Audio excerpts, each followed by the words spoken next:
Bonjour, bienvenue sur Sudokanar. Dans cette vidéo, je vais vous proposer une grille de Killer Sudoku que j'ai trouvée sur le site Logic Masters Deutschland, un excellent site que je mettrai en lien comme toujours. Et ce problème est le premier problème posté par cet auteur qui se baptise Sir Profiterole. Je ne sais pas quelle est la nationalité de cet auteur, ni même son genre d'ailleurs. Je sais juste que cette personne a posté ce Killer Sudoku au début du mois d'avril 2020 et que ce problème a été résolu un certain nombre de fois et a eu d'assez bonnes critiques. Et bien on va voir ce que ça donne. D'abord je vais rappeler le principe du Killer Sudoku. On voit que la grille est partitionnée en cages, délimitées par des pointillés, et dans chaque cage, les chiffres sont tous différents et c'est leur somme qui est indiquée dans le coin supérieur gauche. Ah, d'ailleurs, je vois que mon texte ici n'est pas écrit en entier. Voilà, c'est rectifié. Alors, Sir Profitero nous informe que c'est son premier essai et que, par ailleurs, c'est facile. Mais il y a des commentaires qui disent que c'est pas si facile. Alors, on va voir. Alors, quand on connaît un peu de Kakuro, ça peut aider, par exemple, à savoir que le 17 en deux chiffres, c'est forcément 8 plus 9. Et puis ça peut aider d'avoir un petit peu de culture du Killer Sudoku. Par exemple, savoir que la somme des chiffres de 1 à 9 vaut 45. Et c'est important, notamment, de savoir que sur chaque ligne, dans chaque bloc 3-3, la somme des chiffres vaut 49. Et si je parle de ça, c'est parce que je remarque que là, on a des cages qui suivent la ligne de démarcation ici, sauf celle-ci. C'est-à-dire que si on prend toutes les cages qui sont sur les trois premières lignes, il y en a une qui déborde d'une case. Ce qui fait que si je fais la somme des nombres qui sont dans toutes ces cages, je vais obtenir le total de 3 lignes, ou le total de 3 blocs 3-3, c'est-à-dire 3 fois 45, c'est-à-dire 135, plus ceci. Donc je vais pouvoir débuter cette grille en ayant de ce qui est dans cette cage, en ajoutant les contenus de toutes ces cages et en retirant le contenu de 3 lignes. Eh bien allons-y, 36, 45, 56, plus 30, 86, 92, 102, plus 36, 138, moins 3 fois 45, c'est-à-dire moins 135, il reste 3. Ici j'ai un 3. Et maintenant, je vais appliquer une logique similaire ici. Ça, visiblement, la construction a été faite exprès pour qu'on puisse ricocher comme ceci. À savoir que donc j'ai 45 dans cette ligne. Et si je prends ce 3 plus ceci plus ça, j'ai une ligne complète plus un chiffre. Et il se trouve que ça fait 3 plus 24, 27, plus 23, 50. Donc tous ces chiffres-là, ça fait 50. Là-dedans, ça fait 45. Donc ici, c'est un 5. Et puis je vais recommencer. 34 plus 18, 52. Donc 52, c'est cette ligne plus ce chiffre. Donc ici, c'est un 7. 52 moins 45. Et je peux faire ça encore une fois ici. 7, 22, 35. Plus 19, 54. 54, c'est ça plus ça. Ça, c'est 45. Donc ça, c'est un 9. Et ça va encore ricocher ici. Je sais que dans tout ça, j'ai 45. Mais si je prends ici 18 plus 14, ça fait 32, plus 9, 41. Pour arriver à 45, ici, c'est forcément un 4. Pour arriver à 12, ici, c'est forcément un 8. Et voilà. Donc une technique très standard de Killer Sudoku pour débuter cette grille. Donc là-dedans, j'ai 18, mais il y a certainement plein de possibilités pour faire ça. Là-dedans, j'ai 11, sans utiliser le 3, le 5 et le 7. Et ça, c'est intéressant, parce que quand on pense à 11, ça ne peut pas être une somme de chiffres tous pairs. Il y a forcément au moins un chiffre impair. Et ça ne peut pas être 3, 5 et 7, donc c'est forcément 1 ou 9. Mais si je place le 9, ça fait 16. Et il faudrait faire 2 avec deux chiffres, je ne peux pas. Donc je suis sûr qu'il y a le 1 là-dedans, que je vais noter comme ceci. Donc 1, j'arrive à 8. Il faut faire 10 avec les deux autres chiffres. Ça peut être 2 plus 8 ou 4 plus 6. Pour le moment, je ne sais pas. Si je regarde, je dois faire 10 ici avec deux chiffres. Je n'ai pas droit au 9, je n'ai pas droit au 7. Il me reste là aussi 2 plus 8, 4 plus 6. Je ne peux pas déterminer ça tout de suite. Alors qu'est-ce que je vais regarder d'autre? Eh bien, je vais remonter un petit peu avec ce 3. Maintenant, grâce à ce 3, je sais que là-dedans, j'ai 33. 33 plus 11, ça fait 44. Pour arriver à 45, il me manque 1. Donc je peux placer 1 ici, ce qui d'ailleurs m'enlève une possibilité là. Je complète avec ici 8. Maintenant, 15 est faisable seulement de deux manières avec deux chiffres. C'est 9 plus 6, 7 plus 8. Et comme je n'ai pas droit au 8, c'est forcément avec 6 plus 9. Maintenant, on peut voir avec ça que je n'ai pas du tout de 9 là-dedans. Donc j'ai un 9 parmi ces deux cases. Et en fait, je peux faire un petit peu mieux avec ce 3. Ce 3 n'est pas présent du tout dans ces cases-là. D'après la règle que tous les chiffres sont distincts, sont différents au sein d'une même case. Donc dans ce bloc 3-3, le 3 doit être ici, et il est avec un 8. Ce 6, il y a deux manières de faire 6 avec deux cases, ou bien 1 plus 5, ou bien 2 plus 4. Je n'ai pas droit au 1, donc c'est 2 plus 4. Maintenant, remarquons quelque chose. Ici, j'ai un 8. Donc ici, j'ai 15. Plus 6, 21. Plus 8, 29. Donc là-dedans, j'ai 16 points. Ouais, je ne suis pas sûr que ça m'aide beaucoup, en fait. Alors, par contre, je sais qu'il me reste 1, 3, 5 et 7. Et donc je ne vais pas pouvoir mettre le 1 là, parce que 3 plus 5 plus 7, ça fait 15, et il me faut un chiffre supplémentaire. Donc je peux affirmer que le 1 est forcément là-dedans. Et je vais montrer que le 7 est forcément là-dedans, parce que si je mets le 7 ici, pour compléter à 10, il me faut un 1 et un 2, et je ne peux pas mettre un 1 ou un 2 ici, ils sont déjà sur cette feuille. Donc je peux mettre ni le 1 ni le 7, donc ici c'est 3 ou 5. Et forcément, le 1 et le 7 sont là-dedans.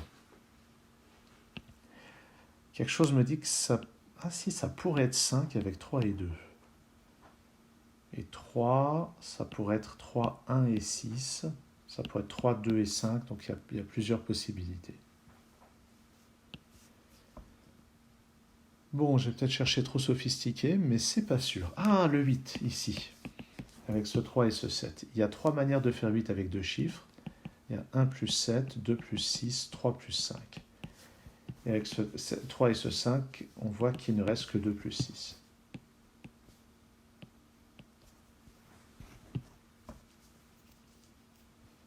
Ici, j'ai pas un 5. Ici, j'ai pas 8, 4. Donc ça commence à faire des restrictions. Bon, c'est quand même pas très facile, ça, depuis le début, hein, je trouve.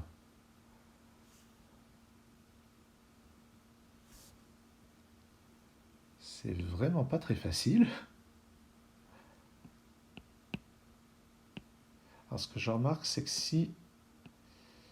Ouais, donc là, j'ai déjà 36 là-dedans, je dois avoir 9 là-dedans, sans utiliser le 4. Ça, c'est intéressant de faire 9 sans utiliser le 4.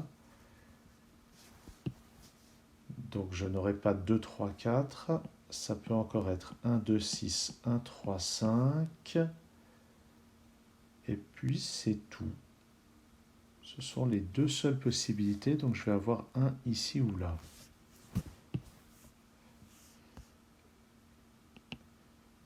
Ah, mais non, j'ai dit que j'avais un là-dedans.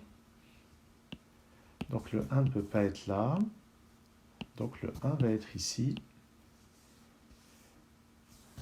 Si je mets 5 et 1, je dois compléter avec 4, c'est impossible.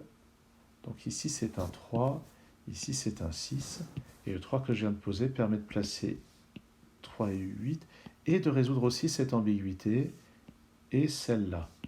D'accord. Et maintenant je sais que là-dedans c'est 1, 5 et 7, ce qui me fait un total de 13, et pour compléter à 15, je dois placer un 2 ici.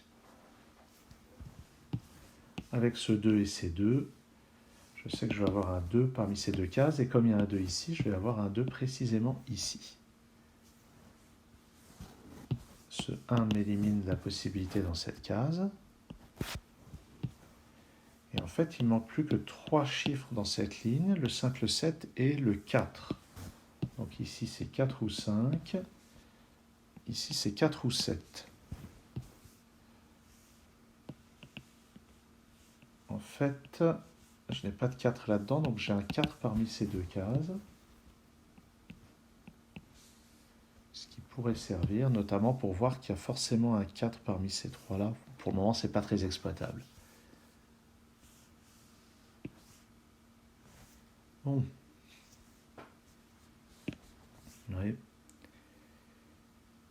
Alors, notons que je n'ai pas de 8. Ouais. Où est-ce que je vais pouvoir regarder maintenant?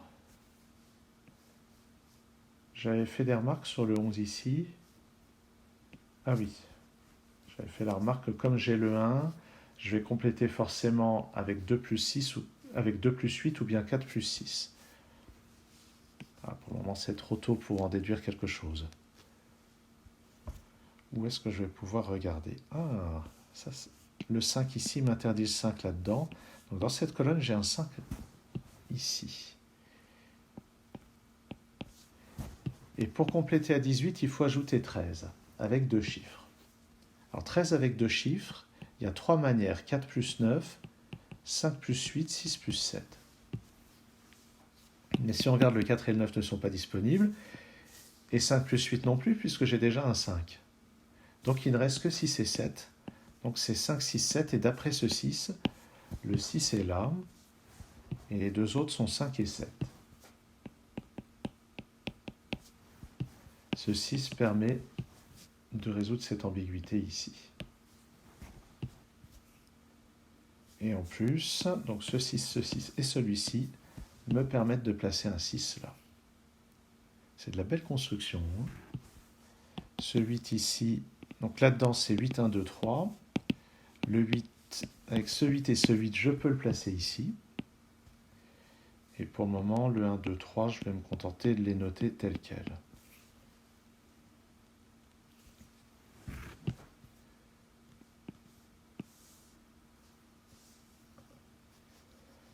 Qu'est-ce que j'ai d'autre? 8, 24, là-dedans j'ai 13. Là-haut j'ai 15, ça fait 28. Donc là-dedans j'ai 17. Voilà, c'est pas très facile de faire quelque chose avec ça. Ah, là, ces chiffres sont connus. Donc là-dedans, j'ai globalement 3, 8 et 9. Donc ici, c'est 8 ou 9, et ça va être très restrictif. 3, 8, 9, 3, 8 et 9. Ça l'est nettement moins. Alors pourquoi est-ce que c'est restrictif? Parce que j'ai déjà 5. Ça, c'est un gros chiffre, et je vais arriver à 23. Imaginons que je mette 5 plus 9, ça fait 14. Il me manque 9 à faire. Alors 9, j'ai déjà évoqué les manières dont on le fait quand on a le chiffre 1. Et si on n'a pas le chiffre 1, il reste 2, 3, 4. Mais on peut noter qu'ici, je n'ai pas droit au 3 dans ces cases-là. Donc, si je dois compléter à 9, c'est forcément avec 1, 2 et 6. Et a priori, c'est faisable. Et si je mets un 8, il faut que je fasse 10 avec ces trois chiffres. Alors, les manières de faire 10 avec les trois chiffres. 1, 2, 6. Non, 1, 2, 7, 1, 3, 6. 1, 4, 5. 2, 3 et 5. Mais il faut penser qu'ici, on n'a droit ni au 3, ni au 5. Donc, ça sera forcément 1, 2 et 7. Donc, je suis sûr d'avoir un 1 et un 2 là-dedans. Donc je vais noter, j'ai forcément 1 et 2, et puis c'est avec 6 ou 7.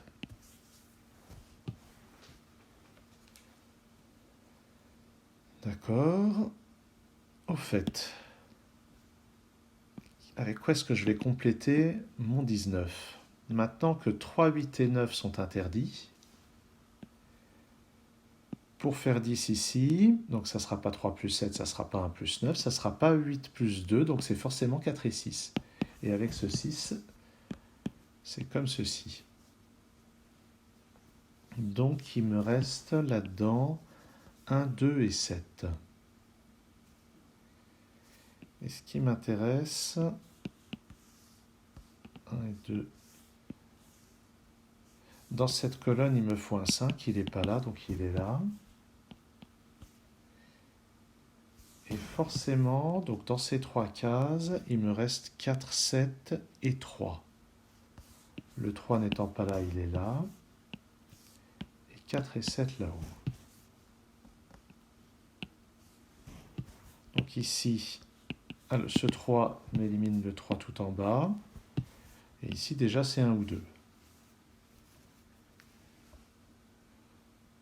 Oui. 6. J'ai un 6 parmi ces 2 cases. Et justement, il y en a un qui est vaguement candidat pour conclure là-dedans.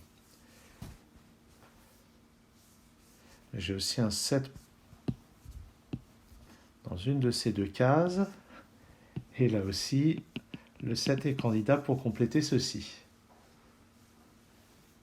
Donc il reste du suspense par là. Alors par contre, ce 4 et ce 6, à mon avis, il n'y a pas 36 manières de répartir les chiffres là-dedans. Je vais effacer ça. Je vais faire le bilan des 6 chiffres qui nous restent et je vais voir comment on peut les répartir en 15 et 13. Si ça se trouve, il y a plein de façons. Mais si ça se trouve, il n'y en a pas tant que ça. 1, 3, 5, 8 et 9. Alors on peut voir que si je ne prends ni 8 ni 9, je ne peux pas ajouter 3 chiffres pour faire 13. Mais si je prends les deux, forcément, ça va dépasser. Donc il y a forcément un de ces deux-là qui a le 8, l'autre qui a le 9. Alors, donc, il y a forcément un qui a le 8, un qui a le 9. Alors si c'est 13 qui a le 9, ça sera 9, 1, 3 forcément. Et si le 13 a le 8, ça sera forcément 8, 2, 3. D'accord. Donc la répartition, en fait il n'y a que 2 répartitions. Il y a forcément le 5 là-dedans, il y a forcément le 3 là-dedans. Et on sait... Ah oui, non, le 3 n'est pas là. Donc il y a forcément le 3 là-dedans, mais ça ne m'enseigne pas tant que ça finalement. Je sais juste qu'il ne peut pas être là, mais il peut encore être ici, il peut être là. De même le 5 qui est dans le 15, bon, je ne sais pas où il est. Je sais juste... Ah, je sais juste que le 8 ou le 9 qui est dedans, il ne peut pas être là. Parce qu'il y a un 8 ou 9 dans le 15, il ne peut pas être là, il va être là-dedans. Si c'est un 8, il ne peut pas être là, il sera là. Auquel cas, le 2 et le 5 se répartiront là-dedans et je n'ai pas de contrainte. Ouais. Je ne suis pas sûr que je sois censé regarder ça à ce stade de la résolution.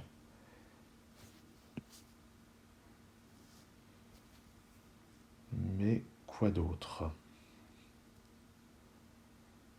Quand je pense à Sir Profitero qui annonce que c'est un killer facile, je crois que c'est une opinion qui peut tout de même se discuter. Je trouve pas ça facile du tout pour le moment. Mais intéressant.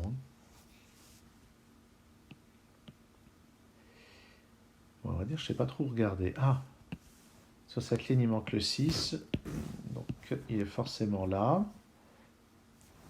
Sur cette ligne, il manque le 7 et le 9. Je n'avais pas fait attention. D'après le 7, c'est réparti comme ceci. Ah oui, là, il y a quand même de quoi progresser un petit peu. Ici, c'est 4 ou 5. Donc, dans cette colonne, il me manque le 1 et le 8. Et d'après le 8, ici, c'est un 1. Ici, c'est un 8. Donc, le 1 est ici. Et pour compléter à 18, je vais quand même vérifier, oui c'était 18, c'est un 2. Ah oui, forcément ça va quand même, ça devrait quand même simplifier les choses de remarquer ça, moi qui étais parti dans mes considérations interminables, alors que j'avais plein de choses à débloquer. Ce 1 va débloquer ceci. Ici c'est un 2, ici un 3, ici un 1. Donc ça me met ici un 1. Là-dedans c'est un 2 et un 7, et d'après ce 2, on est fixé. D'accord, j'étais vraiment passé à côté de quelque chose de pas si compliqué. Maintenant, donc, là j'ai 8, je dois compléter à 15, donc ça va être 7 ou 6 selon que c'est 8 ou 9.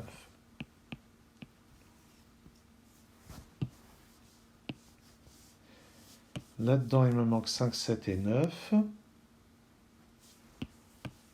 Ouais, j'ai quelques restrictions. Ici, c'est 5 ou 9. Ici, 5 ou 7. Ici, 5, 7 ou 9.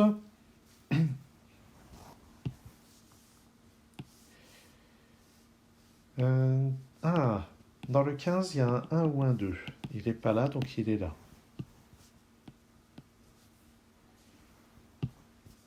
Donc, ah oui, sinon il y a un 5 quelque part. Et ou bien un 8 ou bien un 9. Bon. 5 ici ou là. Bof. Par conséquent, le 4 est là-dedans. Il n'y a pas de 4 dans le 15. Donc le 4 de cette cage est là-dedans. Le 6 aussi d'ailleurs. Non. Ah, mais il n'y a pas de 8. Il n'y a pas de 8, donc c'est 9, 1 et 5. Donc ici c'est un 1. Ici c'est 5, 9. Et au-dessus c'est 4 et 6. Donc c'est forcément 4 et 6 comme ceci. Donc ici c'est le 7 et ça force forcément le 8 à côté. Là c'est pas un 8, c'est pas un 9 non plus, il est plus à gauche. Donc ici c'est le 9. Ce 7 me permet d'effacer cette éventualité ici. Je complète la ligne avec 5 et 9. D'après ce 9, c'est 5 et 9. Ça va me permettre de placer un 7 tout en bas. Et là, les habitués de la chaîne pourraient se dire, mais ça va complètement ruiner l'unicité, ça. En fait, non, parce que le 5 et le 9 ont une influence sur le contenu de ces cages, ou plutôt le contenu de ces cages a une influence sur la valeur que peuvent prendre ces chiffres. Donc on n'est pas comme dans du sudoku classique, où cette situation entraîne un manque d'unicité. On va voir que ça se résoudra en regardant le total là-dedans. Alors maintenant, 8 et 8, j'ai un 8 ici. Pour compléter cette deuxième colonne, il me faut un 3. Pour compléter la troisième colonne, il me manque un 7 et un 4.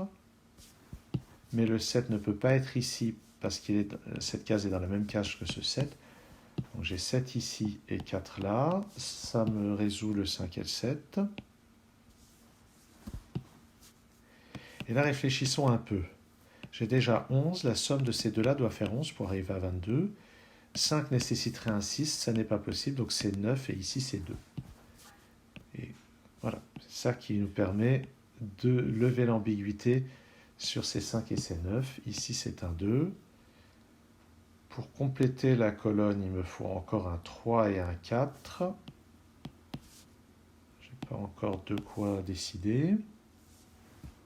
Pour compléter cette ligne, il me manque un 5 et un 9. D'après ce 9, c'est 5 et 9 comme ceci. Oui. Ah, mais au fait, je disais que je ne pouvais pas décider, mais si. Dans cette cage, j'ai déjà un 3. Et d'ailleurs, on va vérifier que ça marche. 11, 19, plus 9, ça fait bien 28. Ouf. Là-dedans, c'est un 1 et un 3. Et d'après ce 3, ça se résout. Donc, tout en haut, c'est un 5. Ici, c'est un 7. Ici, c'est un 1. Ici, j'ai 4. Ici, j'ai 7. pas tout à fait terminé. Ici, il me manque 6 et 4. D'après ce 6, ça va faire 4 et 6. Donc là-haut, ça me donne le 2 et le 4. Et logiquement, je dois avoir un 2 et un 8 pour finir. Ça a l'air de coller. Ça fait bien 13. Et ça termine la résolution. Donc il y a eu un moment où j'ai complètement piétiné à chercher des choses compliquées, alors que ça se débloquait de manière assez douce par ici. Ce qui fait que le problème est certainement moins compliqué que ce que je l'ai fait paraître. En tout cas, c'est une très bonne construction. Pour un premier essai, c'est impressionnant. Bon, je dis ça, moi j'ai toujours pas essayé. Ah, avant, pour que vous arrêtiez de hurler, je termine véritablement la résolution. Voilà. Ah bah tiens, en plus, donc j'ai pris ce problème sur Logic Masters Exchange, je vais faire pause et je vais taper le code solution pour tester que j'ai bon. Bon, bah après vérification, donc j'ai rentré la bonne solution. Mais il n'y avait pas de bug apparent, donc c'est quand même rassurant. Je vous remercie d'avoir suivi cette vidéo. À très bientôt sur Sudocanard.